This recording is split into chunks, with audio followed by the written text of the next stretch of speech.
Hello students, welcome back. हम पढ़ रहे हैं मिनरल न्यूट्रिशन और मिनरल न्यूट्रिशन के अंदर जो है डिफरेंट न्यूट्रिएंट्स को हमने स्टडी किया कल, ठीक है। और ये भी देखा कि एसेंशियल न्यूट्रिएंट्स क्या होते हैं, ठीक है। तो एसेंशियल न्यूट्रिएंट्स का क्राइटेरिया भी हमने देखा, फिर बेनिफिशियल एलिमेंट्स के बारे में देखा। तो अब उन्हीं एलिमेंट्स को जो कंटिन्यू करते हुए हम जो बाकी वाले बचे हुए एलिमेंट्स हैं हमारे पास, उनको जो है आगे देखते हैं। तो सबसे पहला जो है हमारे पास सल्फर है, सल्फर, ठीक है। मैक्रो और माइक्रो न्यूट्रिएंट्स में जो डिफरेंट एलिमेंट्स हमने अभी तक स्टडी किए थे, ठीक है, जैसे नाइट्रोजन था, फास्फोरस था, पोटेशियम था। तो आज जो है सल्फर, सल्फर जो प्लांट्स अपटेक करते हैं उसकी फॉर्म होती है SO, ठीक है, 4 नेगेटिव की फॉर्म में, ठीक है, सल्फेट की फॉर्म में। किसकी फॉर्म में करते हैं? सल्फेट की फॉर्म में जो प्लांट्स जो है सल्फर को एब्जॉर्ब करते हैं, ठीक है। अब बेनिफिट्स देखते हैं और देखते हैं कि सल्फर कहाँ यूज होता है। सबसे पहले प्रोटीन्स में सल्फर प्रेजेंट होता है। प्रोटीन्स में कैसे प्रेजेंट होता है? क्योंकि सल्फर जो है, सल्फर इज प्रेजेंट इन, किसमें प्रेजेंट होता है? Amino acids, cysteine and methyl, ठीक है। ये दो अमाइनो एसिड्स हैं जिसके अंदर अमाइनो एसिड्स जो है आपने जो मैक्रोमोलिक्यूल्स पढ़ा या बायोमोलिक्यूल्स जो चैप्टर पढ़ा होगा zoology के पोर्शन में, उसमें देख लिया होगा।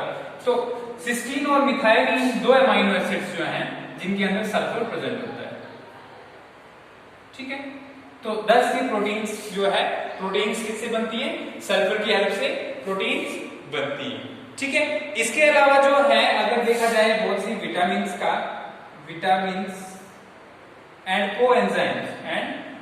कोएंजाइम्स का कंपोनेंट होता है, कोएंजाइम्स, ठीक है। जैसे कि कौन सी विटामिन्स और कौन सी? बायोटिन है हमारे पास, ठीक है, थायमिन है, ये दो हमारे पास विटामिन्स हैं। और इसके अलावा कोएंजाइम्स जैसे करके हमारे पास जो है कोएंजाइम A, ठीक है, इसमें पाया जाता है। इसके अलावा सल्फर दूसरे कोएंजाइम्स में भी पाया जाता है, जैसे करके फेराडॉक्सिन हो गया हमारे पास, ठीक है। फेराडॉक्सिन में भी सल्फर प्रेजेंट होता है, ठीक है, फेराडॉक्सिन। तो यहां पे जो सल्फर जो है, और दूसरी बात यह है कि सल्फर जो है ये ट्रांसलोकेट हो पाता है। ट्रांसलोकेट होने का क्या मतलब है? ट्रांसलोकेट होने का मतलब जो है प्लांट्स में जैसे पुराने पार्ट्स जो है सड़ते हैं, सेमीसेंस होते हैं, तो वो इन मिनरल न्यूट्रिएंट्स को नेक्स्ट जो ग्रोइंग पार्ट्स में भेज देते हैं, ठीक है। क्लियर हो गया? तो ये था सल्फर के बारे में।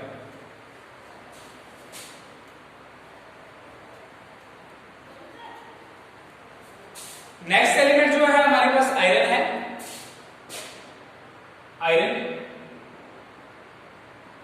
आयरन जो प्लांट्स यूटिलाइज करते हैं वो किसकी फॉर्म में यूज करते हैं? Fe2 3 पॉजिटिव की फॉर्म, ठीक है।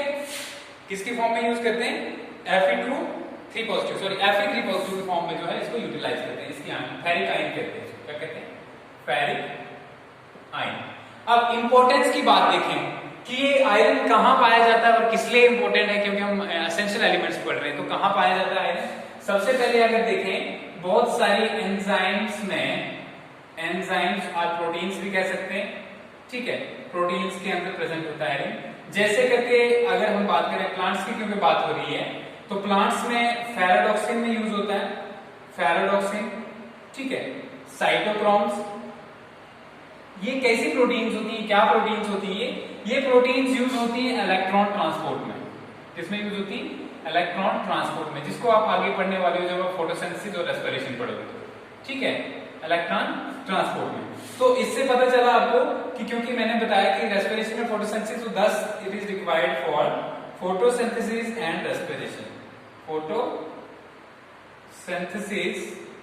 and respiration। तो फोटोसिंथेसिस और रेस्पिरेशन के लिए जो है आयरन यूज होता है, ठीक है। क्लियर हो गया? इसके अलावा अगर हम बात करें तो ये कैटालेस एंजाइम जो है, और क्लोरोफिल फॉर्मेशन कैटालेस एंजाइम जो होता है, ठीक है, कैटालेस एक एंजाइम होता है, ठीक है, इसकी फॉर्मेशन में जो है रिक्वायर्ड होता है। कैटालेस एंजाइम की फॉर्मेशन जो है उसमें आयरन इज रिक्वायर्ड, ठीक है। और फोटोसिंथेसिस तो ऑलरेडी हो गया। इसके अलावा क्लोरोफिल की फॉर्मेशन में भी जो है हेल्प करता है, क्लोरोफिल फॉर्मेशन। ठीक है, कैटालिस एंजाइम की फॉर्मेशन में हेल्प करता है, इसलिए जो है क्लोरोफिल की हेल्प फॉर्मेशन में हेल्प करता है। ठीक है, ये हो गया हमारा नेक्स्ट जो था आयरन। इसके बाद नेक्स्ट हम एलिमेंट्स देखेंगे दूसरा जो एलिमेंट है हमारे पास मैग्नीज है। क्या है? मैग्नीज इसको Mn2 पॉजिटिव की फॉर्म में लेते हैं। ठीक है, किसकी फॉर्म में लेते हैं?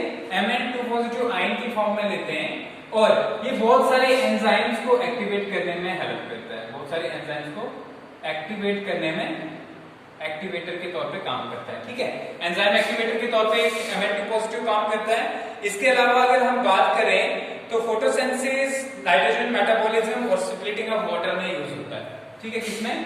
फोटोसिंथेसिस,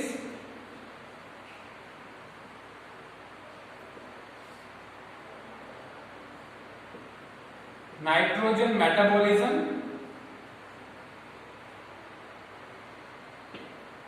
और स्प्लिटिंग ऑफ वाटर। ये स्प्लिटिंग ऑफ वाटर क्या होता है? पानी का टूटना तब होता है फोटोसिंथेसिस में। तो आपने जो 10th में ये पढ़ लिया होगा, लाइट रिएक्शन होती है, फिर डार्क रिएक्शन होती है, तो उस टाइम पे जो है फोटोसिंथेसिस जो है कि लाइट रिएक्शन में स्प्लिटिंग ऑफ वाटर होती है। तो स्प्लिटिंग ऑफ वाटर में जो है बहुत ही इंपॉर्टेंस रहता है किसका? मैग्नीज का। ठीक है, क्लियर हो गया? तो ये आ गया हमारा मैग्नीज। अगर हम नेक्स्ट की बात करें तो जिंक।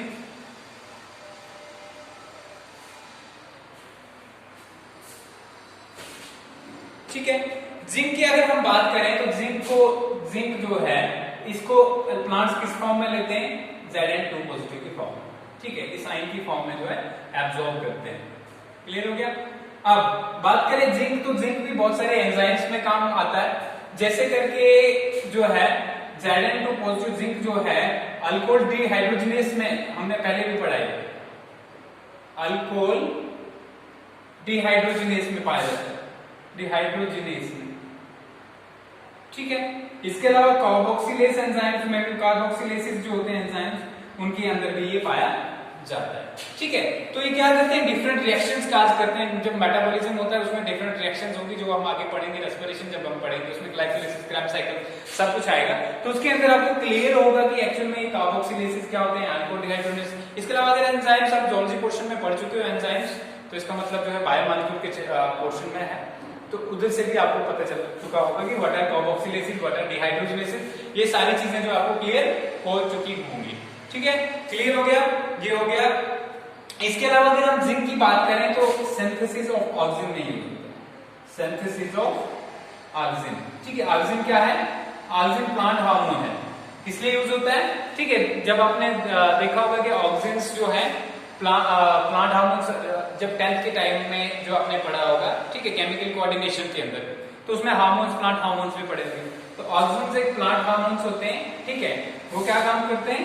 वो जो है शूट इलांगेशन में हेल्प करते हैं। ठीक है, एक चीज। दूसरा, इंड्यूसिंग रूट्स। अगर हम कभी कैलस ग्रो करेंगे, प्लांट्स को ग्रो करें जिनमें रूट्स नहीं होंगे, तो उनमें ऑक्सीजन अगर डालेंगे तो उससे रूट्स बनते हैं। ठीक है, क्लियर हो गया? तो ये जो है सिंथेसिस ऑफ ऑक्सीजन में क्या यूज होता है? Zinc2 पॉजिटिव आयन यूज होता है। ठीक है, नेक्स्ट हम बात करते हैं कॉपर की। तो कॉपर जो है, ठीक है, कॉपर यूज होता है Cu2 पॉजिटिव की फॉर्म में। मैक्सिमम इसमें से आयन जो है 2 पॉजिटिव की फॉर्म में यूज होते हैं।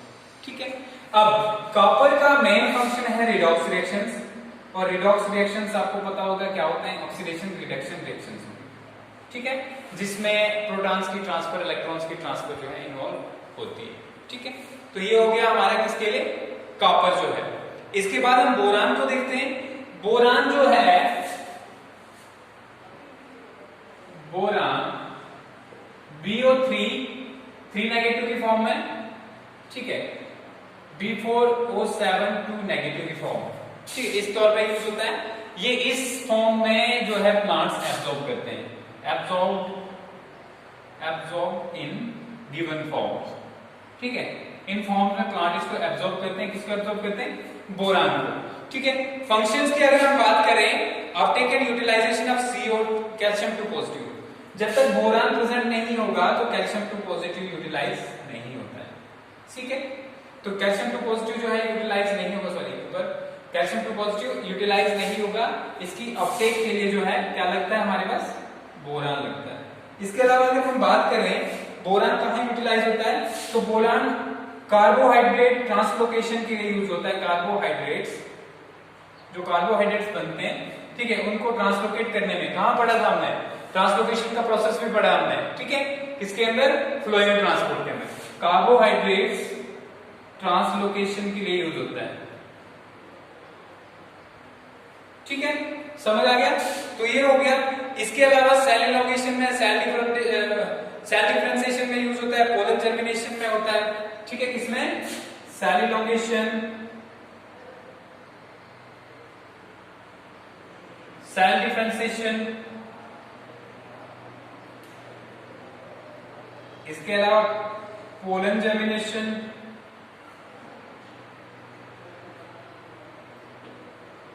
और होता है मेम्ब्रेन ट्रांसपोर्ट में, ठीक है, इन सब में यूज होता है। सेल एलोकेशन आपको पता है, सेल्स का बड़ा होना, ठीक है, ये किसकी हेल्प से हमें बोरान इसमें हेल्प करता है। सेल डिफरेंशिएशन, जब सेल्स डिफरेंशिएट होते हैं, सेल्स जब डिफरेंशिएट होते हैं, सेल डिफरेंशिएशन भी आपने पढ़ा था, ठीक है। जब हमने देखा था, जब हम टिश्यू सिस्टम पढ़ रहे थे, हमने देखा डिफरेंट टाइप ऑफ टिश्यू होते हैं। सबसे पहले मैरिस्मेटिक टिश्यू होता है और उसी से बाद में बाकी टाइप के टिश्यू बनते हैं, जिसको हम डिफरेंशिएशन कहते हैं। तो सेल डिफरेंशिएशन के टाइप पे भी क्या यूज होता है, बोरान। और पोलन जर्मिनेशन, जब पोलन ग्रेन जर्मिनेट होता है, पोलन ग्रेन कब जर्मिनेट होता है, ठीक है, जब सबसे पहले पॉलिनेशन होती है, जो एंथर होता है फ्लावर में, एंथर से पोलन ग्रेन जाता है स्टिग्मा के ऊपर और वहां पे जर्मिनेट करके फिर पोलन ट्यूब बनती है उसकी, ठीक है, तो तब भी यूज होता है। इसके अलावा मेम्ब्रेन ट्रांसपोर्ट, जो सेल मेम्ब्रेन होता है किसी भी चीज का, उसकी ट्रांसपोर्ट में भी बोरान हेल्प करता है, ठीक है, हो गया बोरान। अब मॉलिबेडनम देखते हैं।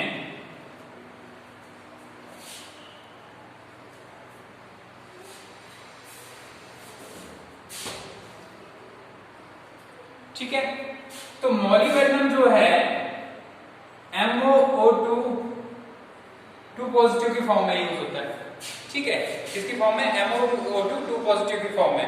अब ये जो है नाइट्रोजन मेटाबॉलिज्म में इसका बहुत ही इंपॉर्टेंस है, किसमें, नाइट्रोजन मेटाबॉलिज्म, ठीक है।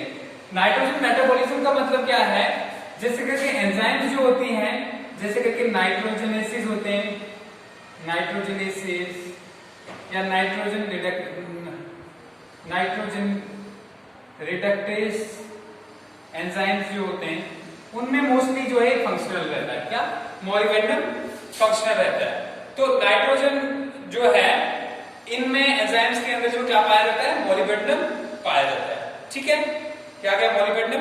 अब लास्ट वाला हमारे पास जो बचता है वो है क्लोरीन, सॉरी अभी भी है, ठीक है, क्लोरीन है हमारे पास। तो क्लोरीन जो है इंपॉर्टेंट क्यों है, क्लोरीन जो है Cl नेगेटिव की फॉर्म में यूज होता है, ठीक है, क्लोरीन Cl नेगेटिव की फॉर्म में जो है आयंस को प्लांट यूटिलाइज करते हैं, यूज करते हैं। ये सेल के ऑस्मोटिक कंसंट्रेशन को मेंटेन रखता है, cell osmotic maintain, cell osmotic concentration, ठीक है, सेल के ऑस्मोटिक कंसंट्रेशन को क्या रखता है, मेंटेन रखता है। क्लियर हो गया। इसके बाद अगर हम बात करें और क्या करता है ये, और जो है आयन बैलेंस को भी मेंटेन रखता है। आयन बैलेंस, जो आयन बैलेंस क्या हुआ, मतलब सेल के अंदर जो डिफरेंट आयंस रहते हैं, जैसे आयन बैलेंस मेंटेन करता है, maintenance along with K positive and Na positive, Na positive और K पॉजिटिव के साथ में मिलके जो है आयन बैलेंस को ये मेंटेन करता है, ठीक है।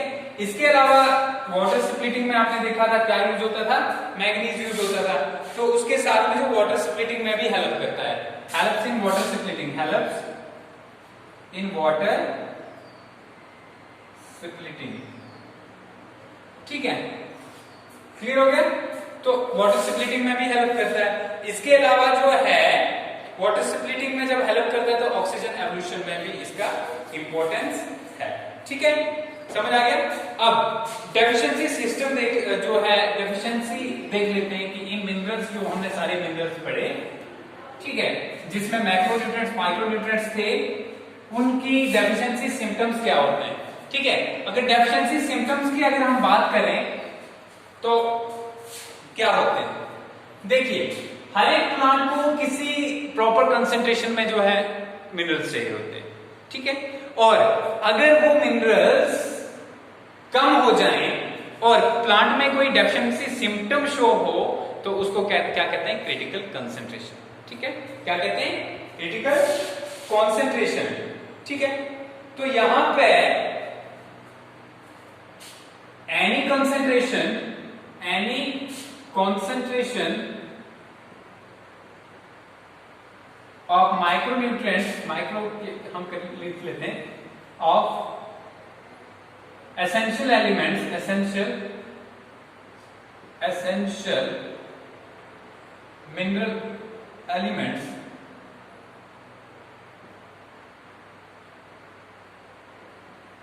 that results into deficiency symptoms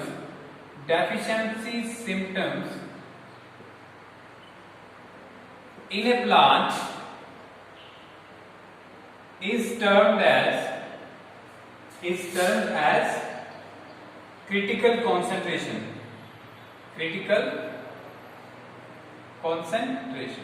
ठीक है, तो क्रिटिकल कंसंट्रेशन क्या होता है, क्रिटिकल कंसंट्रेशन होता है any concentration of essential mineral elements, कोई भी कंसंट्रेशन मिनरल एसेंशियल एलिमेंट्स की, ठीक है, जो डेफिशिएंसी सिम्टम्स शो करे किसमें, प्लांट्स में। ठीक है, क्या शो करे, डेफिशिएंसी सिम्टम्स शो करे प्लांट्स में, इसको क्या कहते हैं, इसको कहते हैं क्रिटिकल कंसंट्रेशन। ठीक है, और क्रिटिकल कंसंट्रेशन व्हेन क्या होता है, जब when elements are supplied below critical concentration।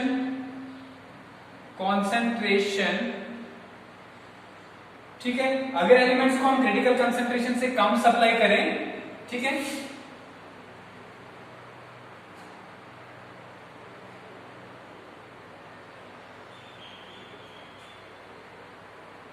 when elements are supplied below the critical concentration, the plant shows deficiency symptoms। अभी डेफिशिएंसी सिम्टम्स क्या क्या हो सकते हैं, ठीक है। अब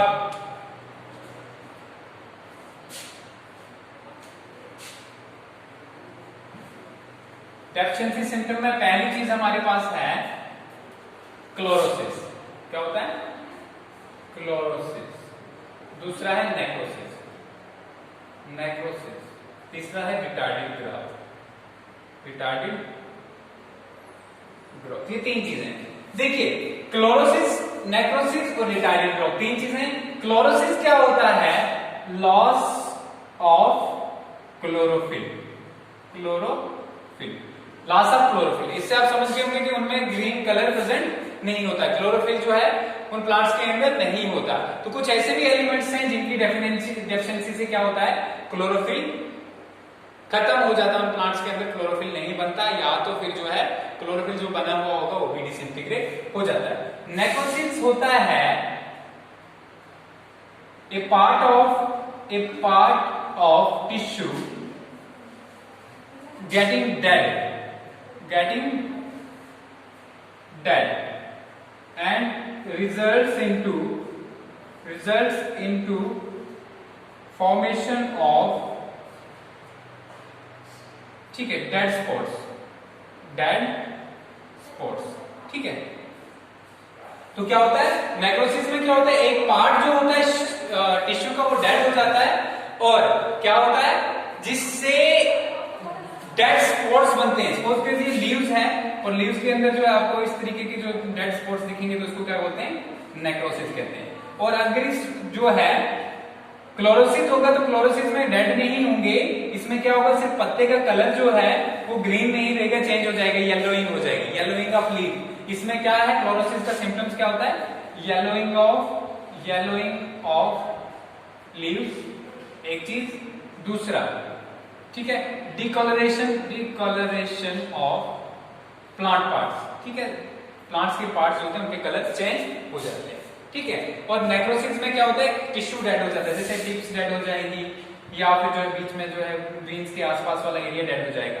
तो ये सारी चीजें किस होती है, तो रिटार्डेड ग्रोथ का मतलब होता है रुकी हुई, स्टॉप ग्रोथ, ठीक है, रुकी हुई ग्रोथ। रेडिकल कंसंट्रेशन क्या होता है, ऐसी कंसंट्रेशन जिसके नीचे अगर उससे कम जो है हम मिनरल एलिमेंट सप्लाई करें तो उससे नीचे प्लांट्स जो है वो क्या हो जाएंगे, डेड हो जाएंगे, ठीक है। क्लियर हो गया। अगर हम बात करें तो nitrogen, potassium, magnesium, sulphur, nitrogen, potassium, magnesium, sulphur, ठीक है, ये हो गए। इसके अलावा जो है iron, manganese, zinc, molybdenum, iron, manganese, molybdenum और जिंक, ये किसके लिए रेस्पॉन्सिबल होते हैं, ये होते हैं रेस्पॉन्सिबल क्लोरोसिस के लिए, क्लोरोसिस के लिए, ठीक है। किसके लिए रेस्पॉन्सिबल होते हैं, क्लोरोसिस के लिए। अब इसके बाद जो है अगर हम बात करें, नेक्रोसिस जो है कैल्शियम, मैग्नीशियम, कॉपर और पोटेशियम की रीजन से होती है, कैल्शियम, मैग्नीशियम, कॉपर और पोटेशियम। तो इसकी वजह से क्या होता है, नेक्रोसिस होता है। इन चीजों से, इससे क्लोरोसिस होती है और इससे नेक्रोसिस होती है। अब आपने देखा कि इसमें मिक्स है, मैग्नीशियम यहाँ पे है, पोटेशियम यहाँ पे है, तो आप कैसे पता करोगे कि क्लोरोसिस या नेक्रोसिस किसी चीज के ऊपर जब है तो डेफिशिएंसी किस चीज की है। हो सकता है अगर यहाँ पे क्लोरोसिस है तो मैग्नीशियम की वजह से भी हो, ठीक है, या मॉलिब्डेनम की वजह से भी हो, तो आपको कैसे पता चलेगा।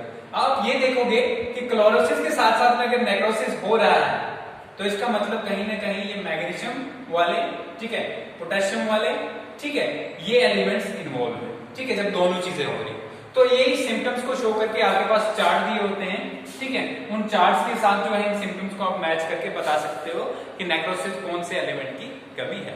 और दूसरा हम क्या करते हैं, पॉट्स के अंदर प्लांट्स को ग्रो करते हैं, पॉट्स के अंदर, ठीक है, पॉटेड प्लांट्स जो है उनमें जो है हम भी टेस्ट करते हैं डिफरेंट, या फिर मैंने आपको बोला था हाइड्रोपोनिक्स वाली बात, ठीक है, हाइड्रोपोनिक्स से भी हमें जो बिल्कुल जो एलिमेंट्स के बारे में पता चला कि कौन से एलिमेंट्स प्लांट्स को क्या क्या एलिमेंट्स चाहिए होते हैं, ठीक है, समझ आ गया।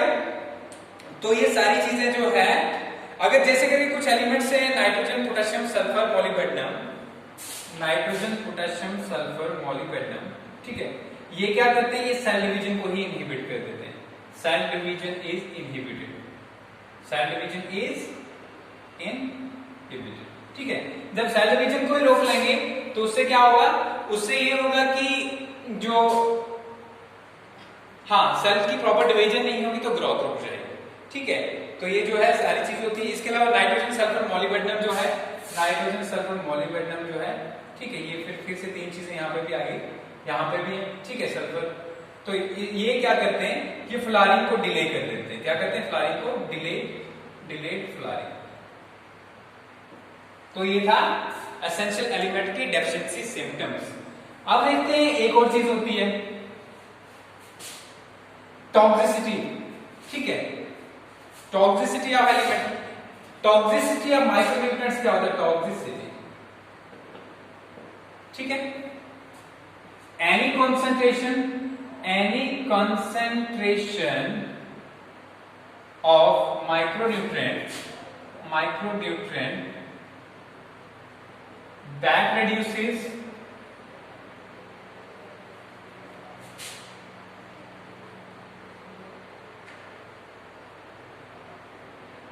dry weight of plant by 10% is said to be toxic, ठीक है। कोई भी कंसेंट्रेशन, माइक्रोन्यूट्रिएंट की कंसेंट्रेशन जो क्या करे, प्लांट के वेट को, ड्राई वेट को 10% से कम कर दे, ठीक है, रिड्यूस कर दे, that reduces dry weight of plant by 10%, it is said to be toxic, ठीक है, समझ आ गया। तो कोई भी कंसेंट्रेशन जो होगी जिस माइक्रो न्यूट्रिएंट की, जिससे क्या होगा कि प्लांट का जो ड्राई वेट है उसमें 10% की कमी आई। सपोज कीजिए अगर नॉर्मली जो प्लांट जो है, अगर नॉर्मल कंसेंट्रेशन में जो प्लांट्स ने 100 kg ग्रो करना था, ठीक है, उसका बायोमास जो था 100 kg होना, लेकिन कुछ ऐसे एलिमेंट्स आ गए जो जिनके बढ़ जाने की वजह से हो गया प्लांट प्रॉपर्ली ग्रो नहीं कर पाया, तो उसका जो है 100 की जगह 90 kg ही बायोमास प्रोड्यूस हुआ। तो उसको क्या कहेंगे हम, ऐसे एलिमेंट्स को क्या कहते हैं, टॉक्सिक एलिमेंट्स। बहुत सारे एलिमेंट्स होते हैं जैसे कि लेड हो गया, ठीक है, मरकरी आ गया, लेड हो गया, मरकरी आ गया, ठीक है। इसके अलावा अगर हम बात करें तो मैग्नीज भी हाई कंसंट्रेशन में टॉक्सिक ही होता है, ठीक है, मैग्नीज भी हाई कंसंट्रेशन में क्या होता है, टॉक्सिक ही होता है। समझ आ गया? तो ये जो है, अगर जो है मैग्नीज जैसे कि एक्सेस में हो अगर, तो क्या करेगा, आयरन मैग्नीशियम और कैल्शियम जो है, आयरन मैग्नीशियम और कैल्शियम की अपटेक को रिड्यूस कर देता है, रिड्यूसेस, ठीक है, reduces Uptake of this elements. तो ये सारा एसेंशियल एलिमेंट्स के अंदर था। डिफरेंट एलिमेंट्स में जो उनकी क्या क्या इंपॉर्टेंस है, ठीक है। इंपॉर्टेंस के अलावा जो है इनकी डेफिशिएंसी सिम्टम्स क्या होती है, जिसमें क्लोरोसिस हो गया, नेक्रोसिस हो गया, स्टेम ग्राथ हो गया, ठीक है, कभी कभी सेल डिवीजन इनहिबिशन भी जो देखा हमने। तो इसके अलावा जो है टॉक्सिसिटी, मतलब कुछ एलिमेंट्स जो है टॉक्सिसिटी कैसे प्रोड्यूस करते हैं, तो ये सारा इसके अंदर आ गया। नेक्स्ट में हम देखेंगे कि कैसे होती है अपटेक, जो है न्यूट्रिएंट्स की अपटेक कैसे होती है।